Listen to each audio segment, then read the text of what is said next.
यदा यदा हि धर्मस्य ग्लानिर्भवति भारत अभ्युत्थानम् अधर्मस्य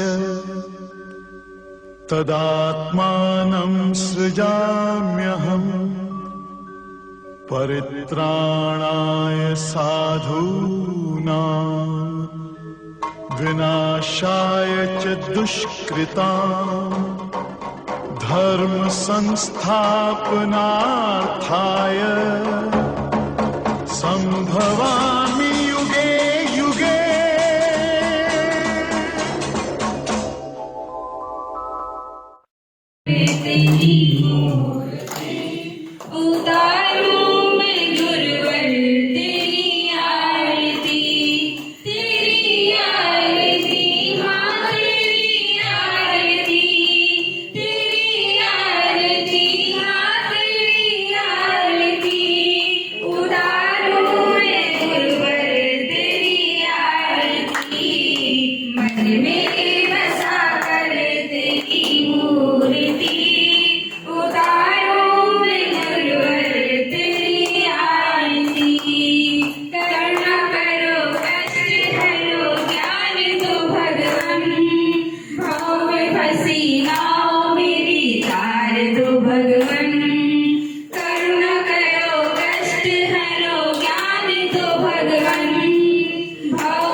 हाथ उठेंगे।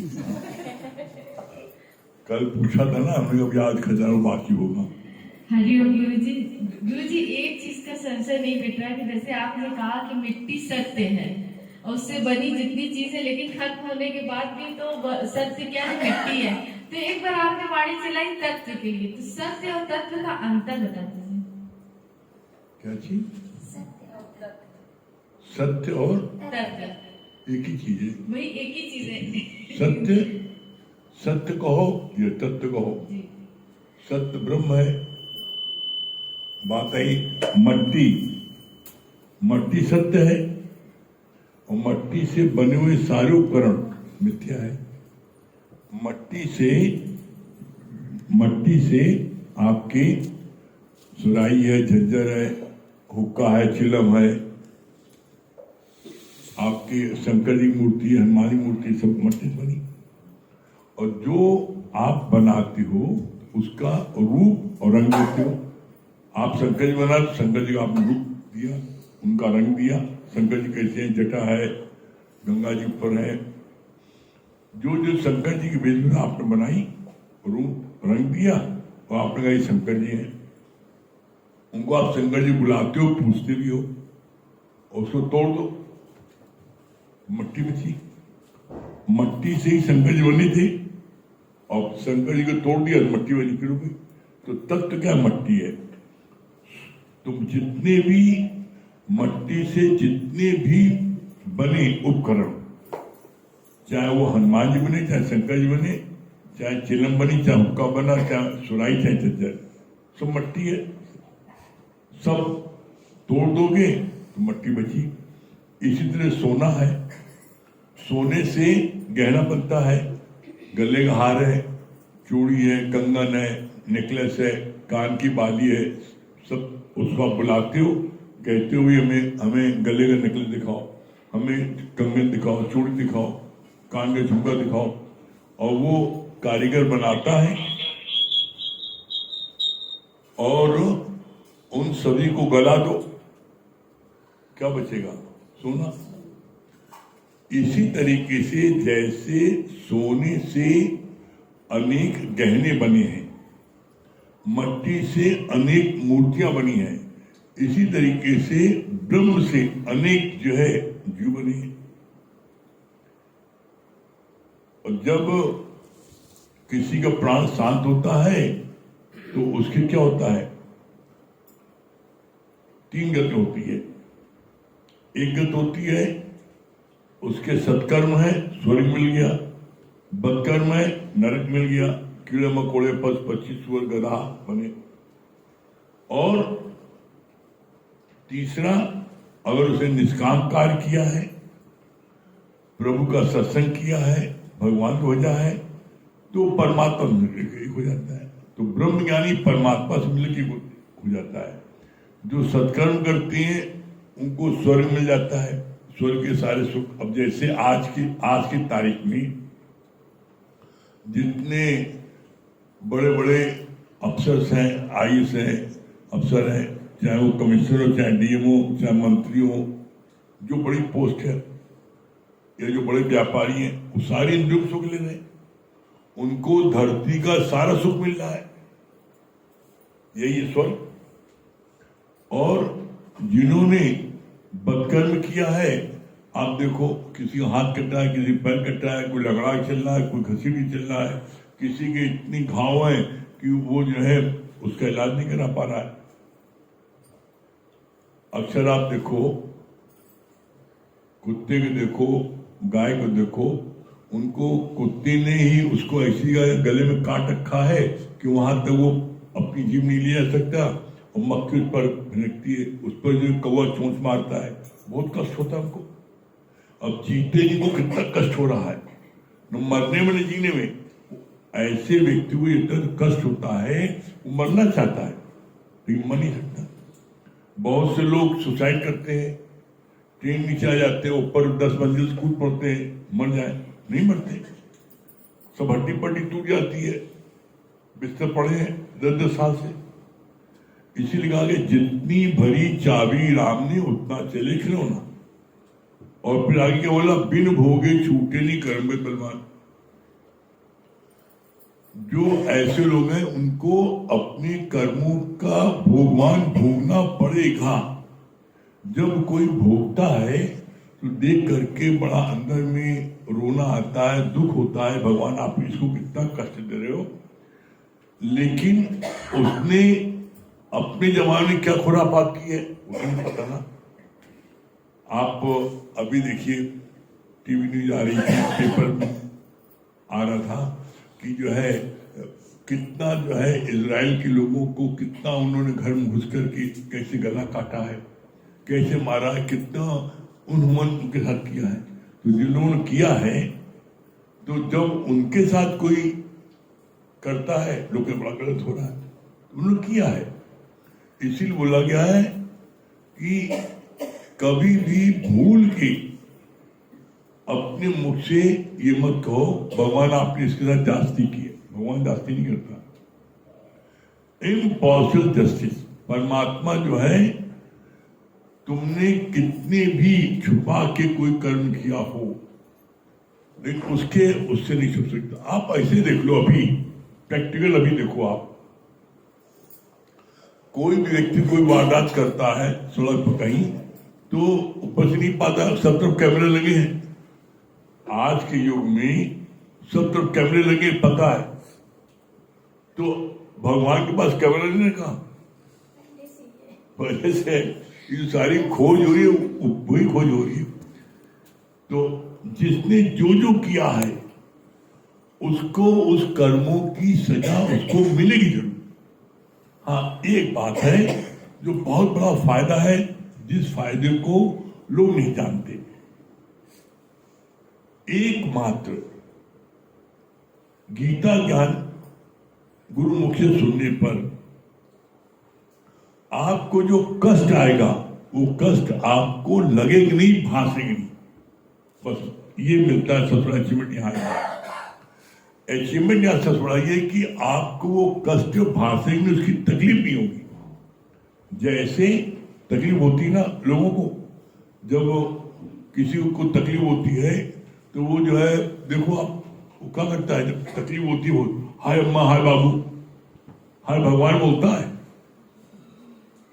वो हाय अम्मा हाय बाबू बोलता है। जिसको जिससे जितना लगाव होता है उसका नाम लेता है। यहां पर एक बहुत सिंपल सी बात है, यहां आने पर आपके जो कर्मों की सजा आपको मिलेगी वो सजा मिल के रहेगी, उसमें माफी नहीं आएगी।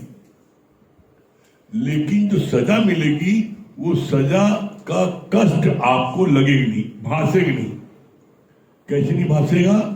जैसे घोर गर्मी है, लू चल रही है और आपकी स्कूटर पंचर हो गई, आप पैदल घसीट रहे हो, मतलब सोचते स्कूटर फेंक दें, इतना कष्ट है, लेकिन मजबूरी है, लालच भी है, कहां फेंकें, पसीने पसीने हो एकदम तर पर। उसी समय कोई पीछे से कार लेके आ रहा है, वो आपको पहचान जाता है, आपका मित्र है, आपका रिश्तेदार है, आपको जो है वो अपनी गाड़ी में बैठा देता है, एयर कंडीशन गाड़ी में, और बैठो मैं गाड़ी में, अपनी स्कूटर छोड़ दो, ये ड्राइवर लेके आ जाएगा। ड्राइवर बोलते हैं गाड़ी लेके आ जाओ, वो लेके आ जाता है और आप गाड़ी में बैठ जाते हो, एयर कंडीशन गाड़ी में। जो लू चल रही थी, आपका पूरा बदन तप रहा था, आप पसीने पसीने हो रहे थे, व्याकुल हो रहे थे। अब जब गाड़ी बैठ गए तो अब क्या कुछ लगेगा? बस एकदम ठीक इसी प्रकार से यहां पर ज्ञान सुनने के बाद में अंदर में एयर कंडीशन फिट कर देता है परमात्मा। कोई बात आपकी नहीं होगी, आप ठीक है, कोई चिंता नहीं ना, इसमें कोई भलाई होगी। अब नजरिया सोचने का अलग हो गया है। अब कोई बात होती है तो आपके मुख से निकलता है इसमें कोई भगवान भलाई होगी। पहले क्या निकलता है? भगवान हम ही मिलेगा, पड़ोसी इतना दुष्ट हो को नहीं कि हम ही को रहे हो, आप भगवान को गिला सिंह करते। अब आप गिला सिंह नहीं करते, अब आप ये जानते हो कि अगर कोई बात हुई है तो मेरे ही कर्मों का वो है, ठीक, कोई बात नहीं। आप उसके लिए रोते नहीं हो, बिलखते नहीं हो और हंस के उसको काट लेते हो। इस ज्ञान का सबसे बड़ा अचीवमेंट यही है कि जीवन में कितनी भी बड़ी से बड़ी विपरीत परिस्थिति आ जाए, उन विपरीत परिस्थिति में आप दुखी नहीं होंगे, आप हंसते हंसते वो जो है समय काट लोगे। और जब प्रसन्नचित आप रहोगे, भगवान ने क्या बोला गीता में? प्रसन्नचित व्यक्ति को मैं शीघ्र मिलता हूं। तो अपने यहां आने पर सबसे बड़ा ये अचीवमेंट है, हम प्रसन्नचित हमेशा रहते हैं। हमें कोई परिस्थिति, कोई भी विपरीत परिस्थिति, कोई भी नुकसान, कोई भी जीवन, कोई भी मरण, किसी प्रकार का कोई बात हमको असर नहीं करती। यही अचीवमेंट यहाँ का है। तो सत्य कहो चाहे तत्व कहो, दोनों एक ही है, ठीक है। और किसी मन में, हाँ बोलो भैया। मेरा दो प्रश्न है, एक क्रोध पर नियंत्रण कैसे करें? है दो प्रश्न है मेरा, एक क्रोध पर नियंत्रण कैसे करें और दूसरा प्रश्न है अहंकार पर नियंत्रण कैसे।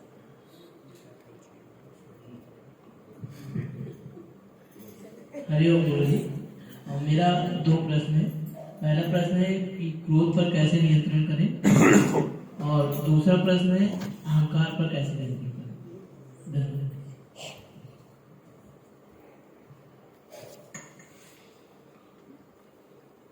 आप जिस दिन ये जान जाओगे क्रोध दूनी आग है, क्रोध से हमको भी नुकसान होता है और जिसके ऊपर क्रोध करते हैं उसको भी नुकसान होता है। जिस दिन आप जान जाओगे ज्ञान के द्वारा कि क्रोध जो है, क्रोध से क्या परिणाम है, आप लिख लो, आप लिखो, क्रोध लिखो, का नीचे रा, ओ की मात्रा था। तो का से क्या होता है? का से कोड़। जैसे कोड़ी व्यक्ति के पास को बैठना पसंद नहीं करता, तो क्रोधी व्यक्ति के पास को बैठना पसंद नहीं करता। क्रोधी व्यक्ति के पास कोई बैठना पसंद नहीं करता, यहां तक कि पत्नी नहीं बैठना पसंद करती, कहती वह क्रोधी में आए भागो, कोई कोई बहाने भागती है।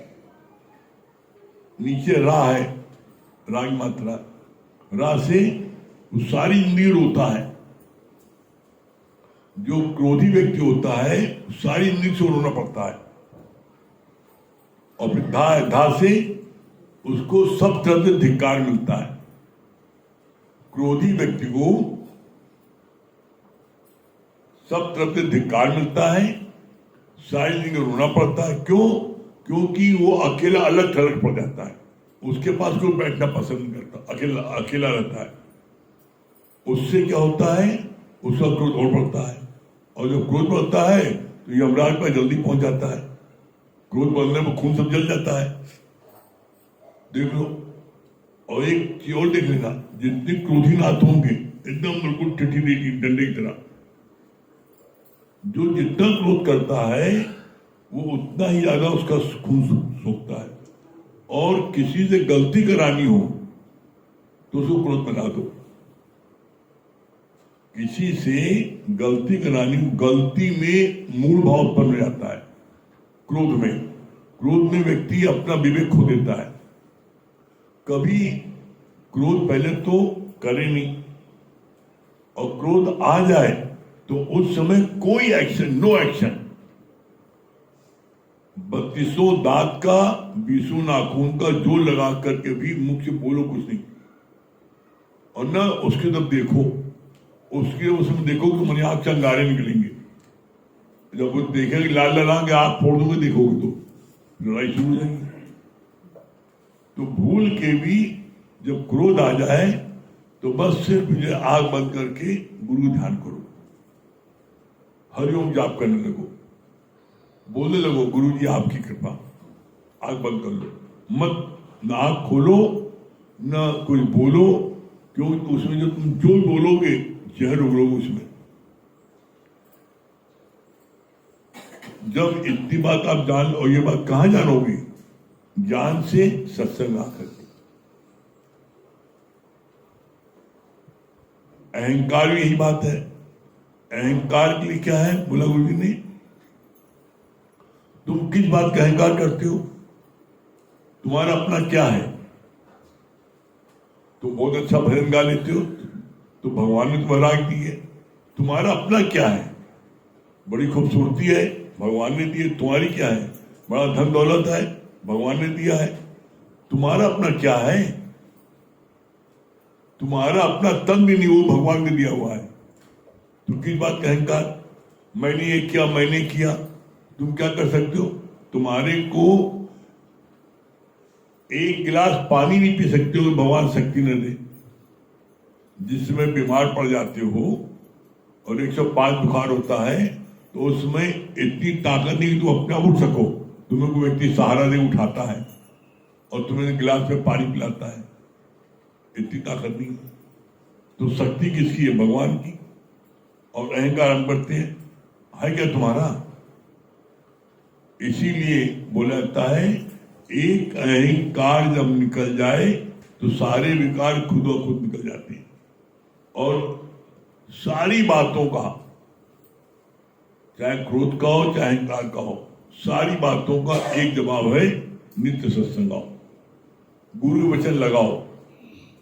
जितने भी विकार हैं, चाहे वो काम हो, चाहे क्रोध हो, चाहे लोभ हो, चाहे मोह हो, चाहे अहंकार हो, जितने विषय हैं, शब्द स्पर्श रूप रस गंध, राग द्वेष ईर्षा जलन सड़न कुड़न नफरत, जितनी चीजें आप लिस्ट बना लो और याद करो। आज जो जो चीजें आज जितनी आपके पास हैं, क्या सत्संग में आने के पहले इतनी मात्रा थी? सत्संग में आने के पहले आपकी क्रोध की स्पीड जो है कितनी थी? 100 किलोमीटर स्पीड थी। आज 100 से 50 हो गई, 100 से 75 हो गई। पहले 100 की स्पीड थी। तो जितने विकार है सबकी आप पहले इतनी थी, आज सब में कमी आ गई ना। कैसी कमी आ गई? सत्संग बैठते बैठते, गुरु के वचन लगाते लगाते। जब आप गुरु के वचन जैसे जैसे लगाते जाओगे जीवन में, वैसे वैसे आपके अंदर में सारे विकारों में, सारे विषयों में कमी आती जाएगी। आप समझ, सिंपल फार्मूला है। इसीलिए कहा गया है, पता नहीं लगता नित्य जो आप सत्संग आते हो, पता नहीं लगता है। आप सत्संग आते हो, आपके जीवन में जो चेंज आ रहा है आपको नहीं पता। कैसे नहीं पता है?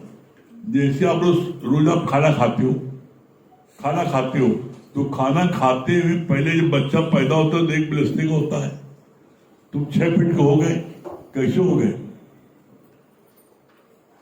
तुम्हारा इतना तन बढ़ गया, कैसे बढ़ गया? रोज खाना खाते हो, रोज धीरे धीरे बढ़ते जा रहे हो। इसी तरीके से रोज तुम्हारे ज्ञान की समझ धीरे धीरे बढ़ती जा रही है। जैसे जैसे तुम ज्ञान रोज लेते हो, तुम्हें ऐसा लगता है कुछ सुन लिया चलेगा, नहीं, ऐसा नहीं ना। जो तुमने सुन लिया है वो तुम्हारे अंदर चला गया। कैसे चला गया है? जैसे आपने कक्षा 1 से लेकर के BA तक आपने पढ़ाई की, या किसी चीज का कोर्स किया, किसी चीज का कंप्यूटर किया, टेलरिंग किया, सिलाई किया, बनाई, किसी चीज किया, जो चीज आपने किया वो भूल गए, सब याद है ना। जब जरूरत पड़ती है तो आप सिलाई भी कर लेते हो, बिनाई भी कर लेते हो, रोटी भी सेक लेते हो, कंप्यूटर चला लेते हो, जो चीज तो सीखी है, भूले तो नहीं। इसी तरीके से रोज रोज यहाँ पर ज्ञान सुनते सुनते सुनते आप ऑलराउंडर हो जाते हो। फिर जीवन के किसी क्षेत्र में कोई बात आती है, आपको बात प्रभावित नहीं कर पाती। चाहे क्रोध हो, चाहे लोभ हो, चाहे मोह, कोई विकार हो, आप प्रभावित नहीं पता। क्यों? क्योंकि नित्य ज्ञान सुनते सुनते आपकी रोज स्लेट साफ होती है। लोगों से गलती क्या होती है? ज्ञान सुन लिया, 1 हफ्ते के ना, अब सब समझ गए, बैठ गए, तो ऐसा नहीं। यहां तक कि ब्रह्म ज्ञानी भी अगर बैठ जाएगा तो उसके ऊपर भी धूल आ जाएगी। इसमें किसी की पासटी नहीं। कैसे धूल आ जाएगी? उसका प्रत्यक्ष प्रमाण है। आप देख लो, आप घर में अपने कमरे को साफ करते हो, सुबह आपने खूब झाड़ू लगाया, पोछा सब कर दिया, और उसके बाद में आपने ड्राइंग रूम को बंद कर दिया, सारे दरवाजे बंद कर दिए, खिड़की बंद कर दी, पर्दे लगा दिए मोटे मोटे। उसके बाद भी आप देखो, आप अगले दिन देख लो, वहां पर आपको जो टेबल है उसमें ऐसे उंगली फेरो, दम गर्द आ जाएगी। क्यों आ जाएगी? जो किमाड़े की जहां ज्वाइंट होती है, जहां सेंध होते हैं खिड़की किमाड़े के, उनमें से ये प्रदूषण जो है ये वायुमंडल में है, हवा के द्वारा वो जो है कितना बंद कर दो, उसके बावजूद भी वायुमंडल में प्रदूषण वो कमरे में आ जाता है। अब जरा विचार करो 2 मिनट, कमरे के खिड़की दरवाजे सब बंद, बड़े बड़े पर्दे लगे मोटे मोटे, उसके बाद में धूल आ गई, तो तुम्हारा इस कमरे के सारे खुले हैं खिड़की दरवाजे, बिलारे जांच से देख भी रहे हो, कोई आवाज, कौन आवाज देख ले, अरे कि तेरा की तुम सत्संग तो देख रहे, कौन आवाज? हम देखते हैं दिन भर। और ये देखो, जब तुम गुरु के सामने इतनी गलती करते हो, देख रहे हो, ताक रहे हो, झांक रहे हो, है? तो अकेले में कितनी गलती होगी? अकेले में तो छुट्टा सांड हो जाते होंगे। लोग कहते हैं हट हट साला साला, चिल्लाते हैं।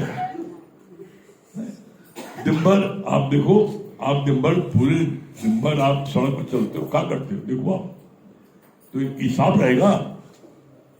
रोज बंद कर लो तब भी प्रदूषण आ जाता है। ये तो सब खुले दरवाजे खिड़की है, इसमें नहीं आएगा। प्रदूषण नित्य आएगा, इसको कोई नहीं रोक सकता। इसकी एक ही उपाय है, नित्य सफाई। इसलिए आ जाता है नित्य का ज्ञान। तुम नित्य ज्ञान लेते जाओगे, सफाई होती जाएगी। नित्य ज्ञान लेते सफाई होती जाएगी।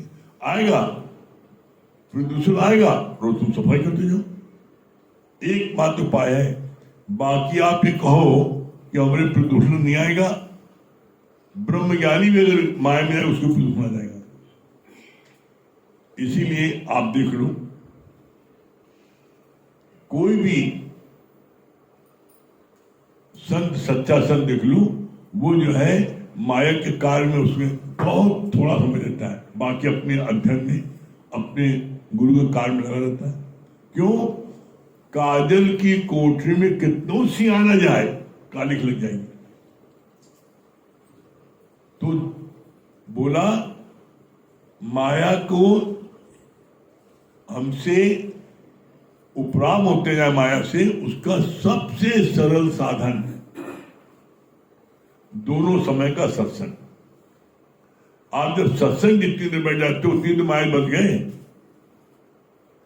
और जब दोनों समय सत्संग में बैठोगे तो जब आपको जो आनंद की प्राप्त होगी तो आप धीरे धीरे आप उसमें बढ़ाते जाओगे।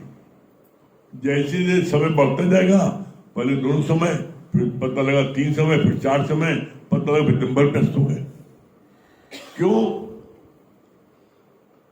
जब आप गुरु के कार्य में लगते हो तो परमात्मा आपके पास कार्य भेजेगा।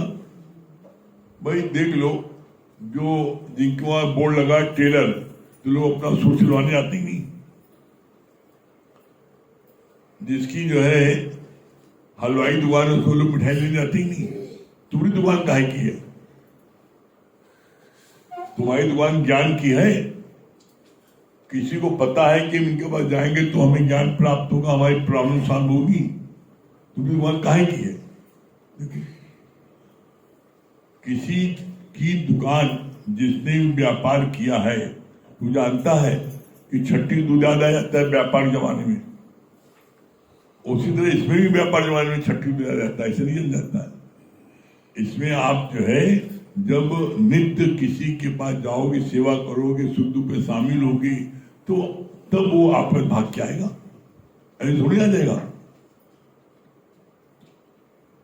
सबसे बड़ी बात क्या है कि दुनिया का कोई भी कार्य कर लो, दुनिया का कोई कार्य कर लो, उसमें तुम्हें धन की प्राप्ति चाहे कितनी अधिक हो जाए किसी काम में, लेकिन जब तुम गुरु का कार्य करते हो, सत्संग करते हो, तो इसमें जो तुमको आनंद, शांति, संतोष, प्रफुल्लता, पॉजिटिव थिंकिंग, ये जो 5 चीजें प्राप्त होती हैं, ये दुनिया का कोई भी कार्य कर लो, ये 5 चीजें प्राप्त नहीं होगी। भौतिक जगह चीज प्राप्त हो जाएगी, धन दौलत प्राप्त हो जाएगा, दुकान मकान प्राप्त हो जाएगी, जमीन प्राप्त हो जाएगी, सुंदर लड़की प्राप्त हो जाएगी, सब हो जाएगा, लेकिन आनंद नहीं मिलेगा, शांति नहीं मिलेगी, प्रफुल्लता नहीं मिलेगी, पॉजिटिव थिंकिंग नहीं मिलेगी, संतोष धन नहीं मिलेगा, उसमें और चाहिए। और जब आवे संतोष धन, सब धन धूल समान। हाँ, ये चीज सिर्फ सत्संग से आती है। देखो आप जितने भी बैठे हैं व्यापारी वर्ग, अभी कल ही कोई कह रहा था अब अपना ज्यादा कमाने का मन नहीं करता, पहले दिन भर लगे रहते थे, अब जितना मिल जाए तो तब बहुत है। जो आसक्ति रहती है यहां पर आकर के धीरे धीरे समाप्त हो जाती है। क्या बोलनी है सीमा जी? आएंगे तो चमकते रहेंगे। हाँ, चमकते रहेंगे। और जो क्रोध के बारे में आपने बताया वो तो बहुत सही चीज बताई। क्रोधी धारानी भागत है। सही बात है, कोई नहीं बैठना पसंद करता है। हाँ, क्या बोली सुशीला जी? हेलो गुरु जी, बहुत अच्छी आप बात बताएंगे। भीम होंगे छूटे ने कर्म कति बलवान, ये बात मुझे बहुत अच्छी लगी। और दूसरी बात ये अच्छी लगी कि जब आए संतोष धन, सब धन धूल समान। और बहुत अच्छी बात ये भी लगी कि जब हम दोनों टाइम के सत्संग आएंगे तो माया से परात ऑटोमेटिक हो जाएंगे। संगीता रानी, हरिओम गुरु जी, बहुत अच्छी बात लगी कि काजल की कोठरी में कितनों से आना जाए, लेकिन उसको काजल लगी जाएगी। और एक बात ये भी बहुत अच्छी लगी कि जब आवे संतोष धन, सब धन धूल समान। हरिओम गुरु जी, एक बात तो बहुत अच्छी लगी, जैसे काजल कोठरी, जो सच्चा सदगुरु होता है वो अपना क्षणिक भर केवल माया में देता है, बाकी अपना अधिकतर समय सत्संग और गुरु की सेवा में लगता है। ये बात तो बिल्कुल सच है, आपको देख कर तो बिल्कुल लगता है कि सच्चा सदगुरु सच में अपना अधिक समय, मतलब आपके देख के ये प्रेरणा मिलती है कि हम लोग क्यों नहीं बन पा रहे। बन जाएंगे, चिंता नहीं करो, लगे रहो मुन्ना भाई। हाँ, क्या बोल रही चित्रा जी? बहुत अच्छा आपने बताया नहीं किस बात का अहंकार करना, हमारा कुछ है ही नहीं, एक तन भी नहीं है।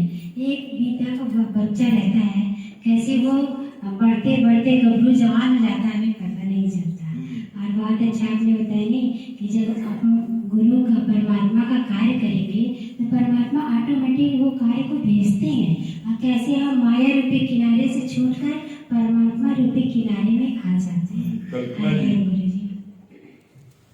हरिओम गुरु जी। जब आए संतोष धन गुरु समान, और अहंकार, अगर व्यक्ति के अंदर से एक अहंकार निकल जाए तो सारे विकार अपने आप हो। क्या बोले नरेश भाई? बहुत अच्छी वाणी चली है और प्रश्न भी लोगों ने अच्छा किया है। तो कहते हैं कि जो है आपने बता दी कि कुछ नहीं है, कि मैं नहीं, मेरा नहीं, ये तन किसी का है दिया, और जो कुछ तेरे पास है ये सब प्रभु का है दिया। क्रोध के बारे में भी बहुत अच्छा बताया, तो कहिए कि एक कड़ी जो है क्रोध के बारे में गा के बता दी। आप सुनाइए। देखिए, क्रोध ज्ञानी अज्ञानी दोनों में होता है। कहते हैं कि ज्ञानी का क्रोध कैसे होता है, अज्ञानी का क्रोध कैसे होता है। अरे एक बार क्रोध भी करिए पर बोध नष्ट ना होवे, एक बार क्रोध भी करिए पर बोध नष्ट ना होवे। स्वार्थ भी बुरा नहीं है औरों को कष्ट ना होवे, स्वार्थ भी बुरा नहीं है औरों को कष्ट ना होवे। जीव कोई रूठे ना, अरे इतनी देवो हवा गुब्बारा फूटे ना। कर्म करो पर ध्यान रहे पथ छूटे ना, इतनी देवो हवा गुब्बारा फूटे ना। बहुत बढ़िया। हाँ, मंगल भैया। हरिओम जी। बहुत अच्छी बात बताई ना। ये ना समझा कि सत्संग हम जाए तो वहाँ पर कोई कष्ट नहीं आएगा, कष्ट हो जाएगा, मगर जब हम गुरु की वाणी जो सुने रहेंगे उस कष्ट को हटा लेंगे, कोई भाषे नहीं। हाँ, अरविंद भैया क्या बोल रहे हैं? अरविंद भैया। एक अहंकार निकल जाए तो खुद ब खुद सारे विकार निकल जाते हैं। हरिओम गुरु जी। बहुत अच्छी बात आपने बताई ना कि व्यापार जो करता है वो जानता है व्यापार जमाने में कितनी मेहनत करनी पड़ती है। तो ऐसे हम भी अपनी ज्ञान के अगर हम हैं तो हमारी दुकान को पता होना चाहिए कि इनके पास जाएंगे तो समस्या का समाधान होगा। हाँ, विश्वकर्मा जी। अरे बहुत अच्छा बताया कि जैसे एक बच्चा होता है और वो थोड़ा थोड़ा खाना खाता रहता है तो कैसे पता चलता है। ऐसे हम लोग जब ज्ञान लेंगे तो हमारे अंदर ज्ञान का प्रभाव हो रहा है, हमें पता चल रहा है, एक अंदर वो काम कर रहा है, मौके पर काम देगा वो। हाँ, क्या बोल रहे हैं सुशील भैया? हरिओम गुरु जी। जैसे आपने बताया नहीं कि मतलब बच्चा पढ़ता है फिर इंटर तक कर लेता है और वो कोई चीज़ भूलता नहीं है, तो इस ज्ञान में ये चीज़ तो है कि हम ज्ञान रोज सुनते हैं, मगर जरूरत जब पड़ती है इसकी, जब विपरीत परिस्थिति आती है तो ये ज्ञान अपने आप उभर के आता है। अपने आप सच सच। हाँ, राम भैया क्या बता रहे हैं? आपको बहुत बहुत बधाई नहीं कहा, बहुत बहुत बधाई। बहुत अच्छा आपने बताया कि क्रोधी आदमी के पास कोई बैठना पसंद नहीं करता। फादर इंटर पूनम जी क्या बोली? प्रोग्राम में दिखाया।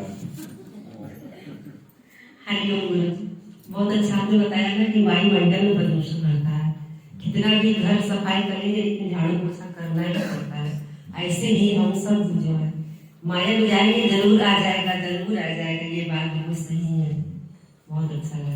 ये अच्छा क्या रामलीला जी प्रोग्राम पकड़ रही, ये जीत कर रही थी गुरु जी आज।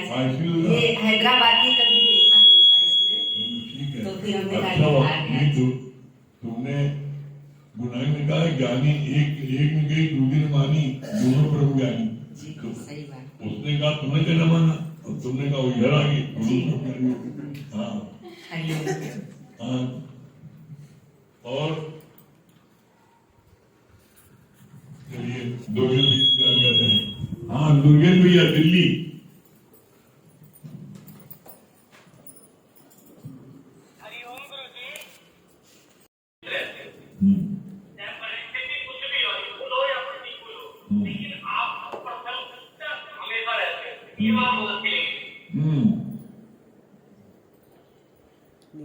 नीतू सिन्हा जयपुर।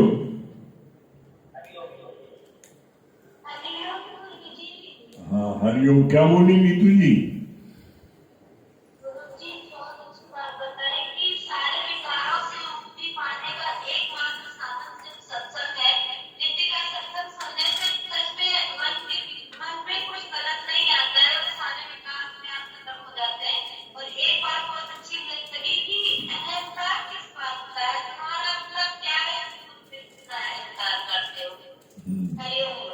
हाँ डॉक्टर शांति दिल्ली।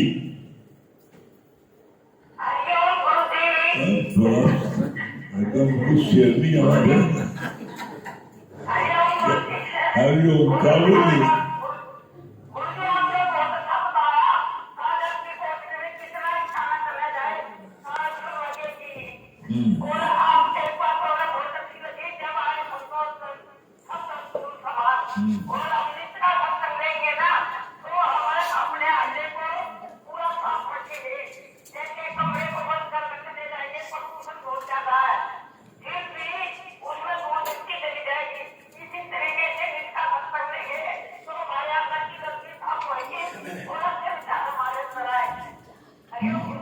पता लग रहा है दिल्ली में यादव नगर की बुराई बोल रही है।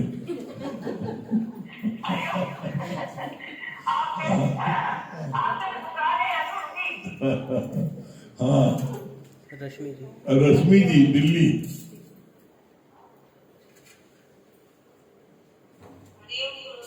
हाँ हरिओम। क्या बोली रश्मि जी?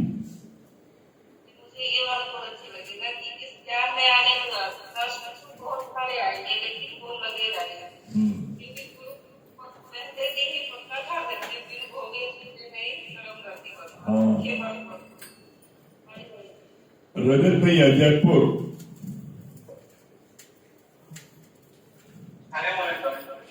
क्या बता रहे हैं?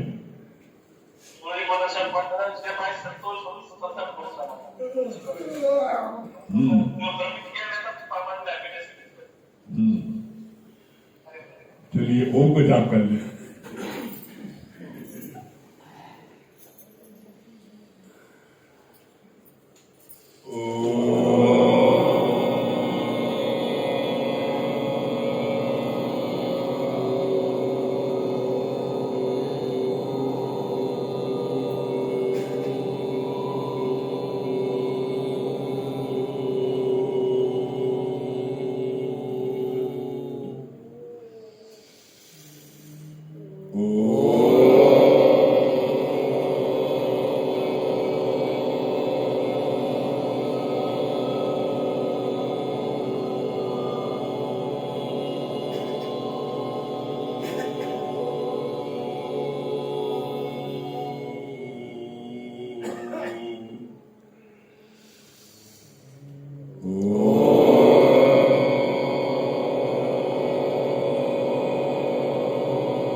जय प्रेम हरि